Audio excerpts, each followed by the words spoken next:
okay, by getting people to follow you, and then you swear blood oaths to each other, and you also maybe have sex with each other, and you become a faction, okay? And this led to a lot of political conflict.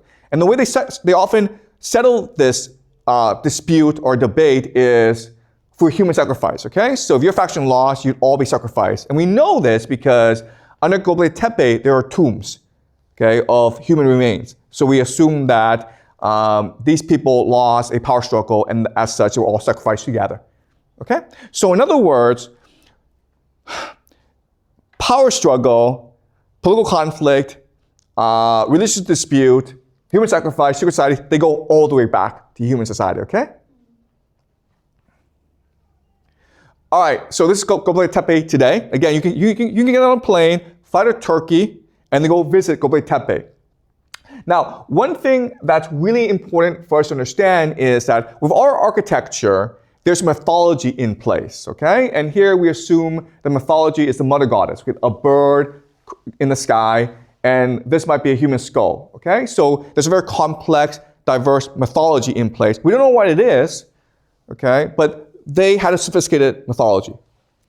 And also, remember, humans are diverse. So once the mythology becomes established, new people come to establish a competing mythology, okay? So this place is called Karahantepe. And as you can see, the mythology of this place, it's different. But these places are very close to each other. Okay, so this is maybe the cult of the skull. And the idea here is when people die, you can still communicate with them in the spirit world if you have their skull, okay? Almost the skull becomes a portal into the afterworld, okay? So you can draw on their wisdom, you can draw on their spirit with the skull. And this called the skull, we see this in many ancient cultures, including in China, okay? It's what we call ancestor worship. And as you can see, this is a cult of skull. Okay, the Tower of Jericho. The Tower of Jericho is another settlement. And we just assume that, okay, if it's a tower, it's for defensive purposes. Okay? It's to ward off invaders.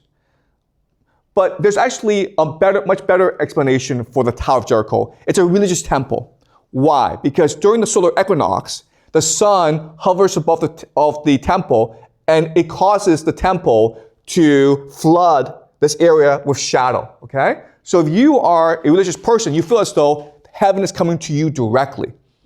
Okay? So you have a ritual, you have a celebration when the solar eclipse happens, and you can feel as though you're ascending to heaven, or heaven is coming down to you. Okay, that's the Tower of Jericho. Okay, Karahantepe.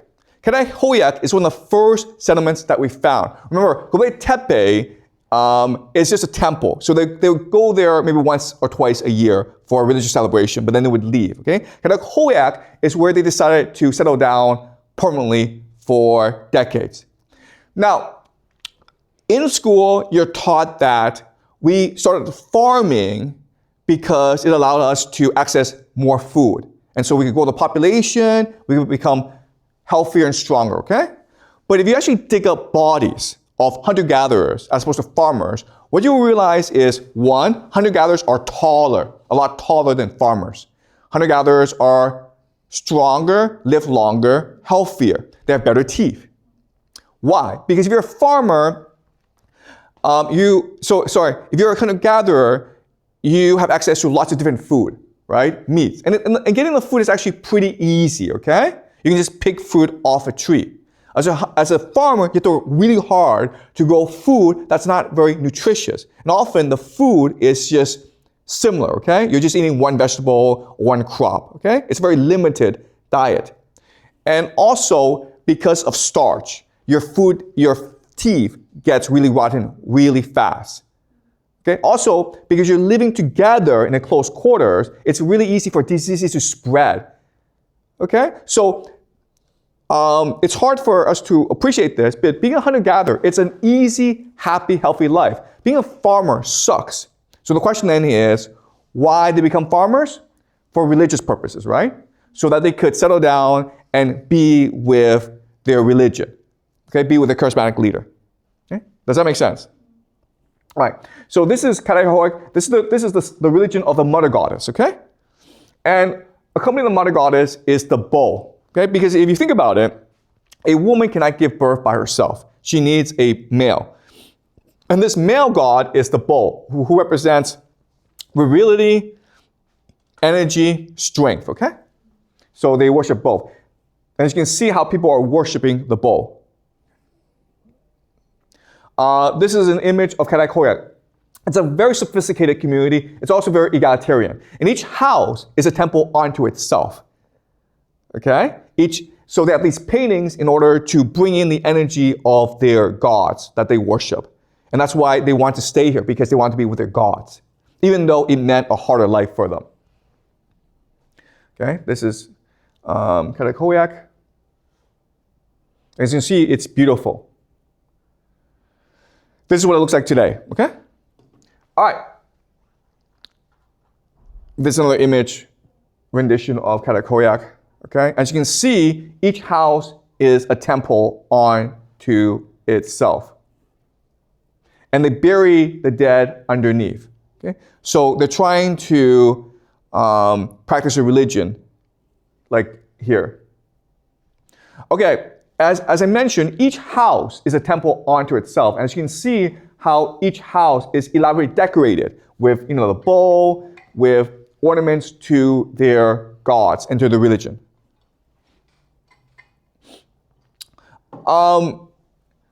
This is a gazelle, so they hunt gazelle for food. But as you can see, it's really a dance, right? So they're hunting the gazelle, but they see it more as a dance, as a celebration. And the reason why is, at this time in history, we feel an obligation to the animals we killed. We have to thank the animals that we killed. We have to celebrate the animals we killed in order to maintain balance and harmony in the world.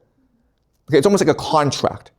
Before you can kill animals, you need to pray to the gods and ask for permission. After you kill the animals, you must thank the animals for sacrificing their bodies to you so you can eat. Okay? All right, you guys got it? All right.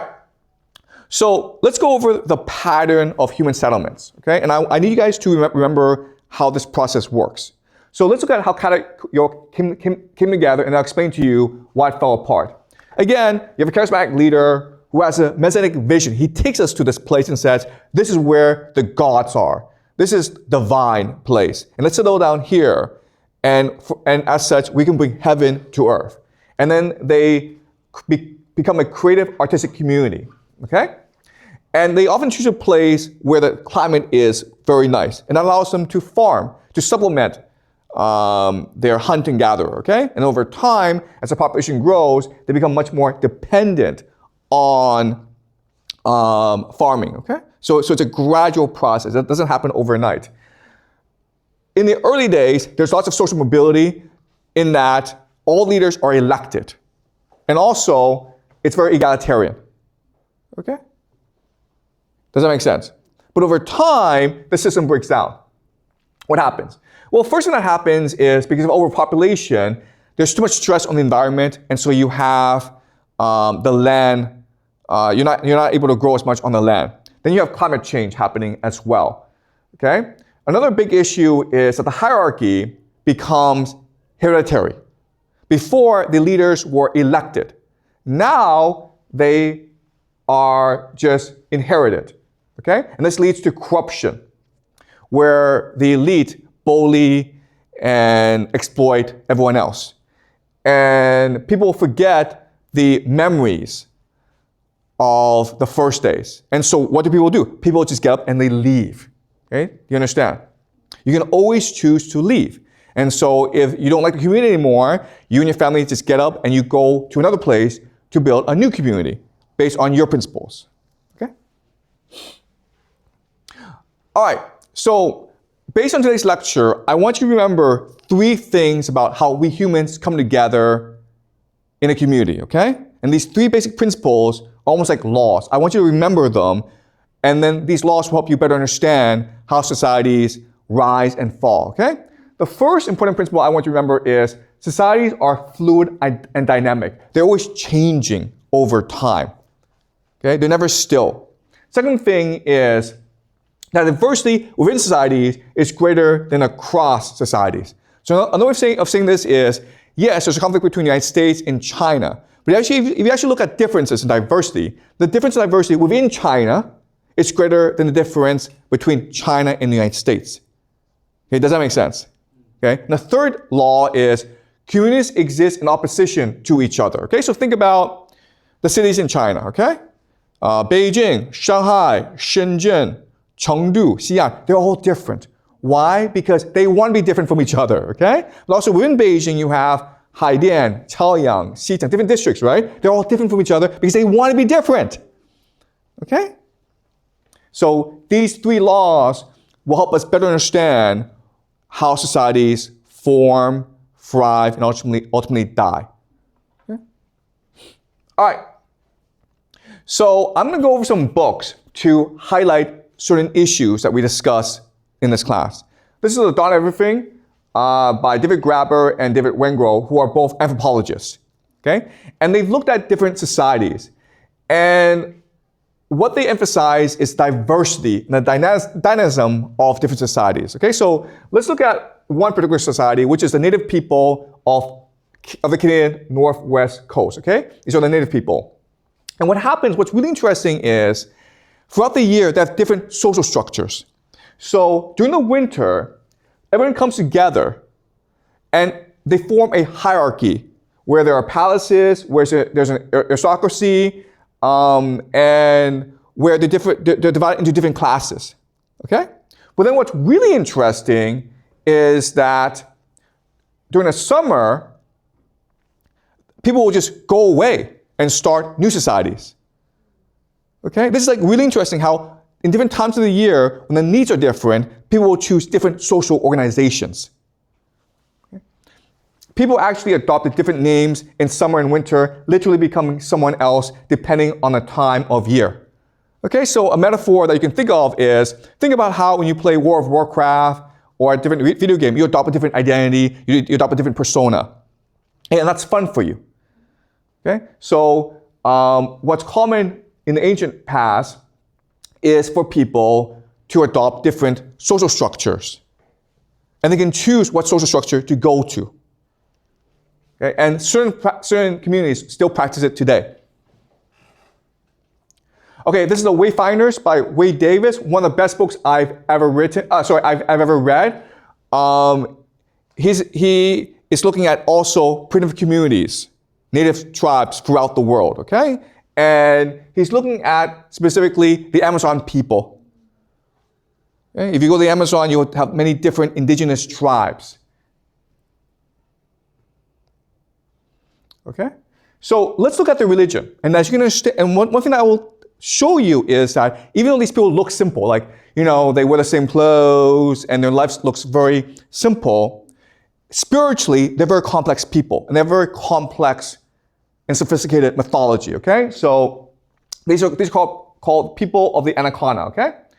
In the beginning, before the creation of seasons, before the ancestral mother, Romikuma, woman shaman, opened her womb before her blood and breast milk gave rise to rivers and her ribs to the mountain ridges of the world.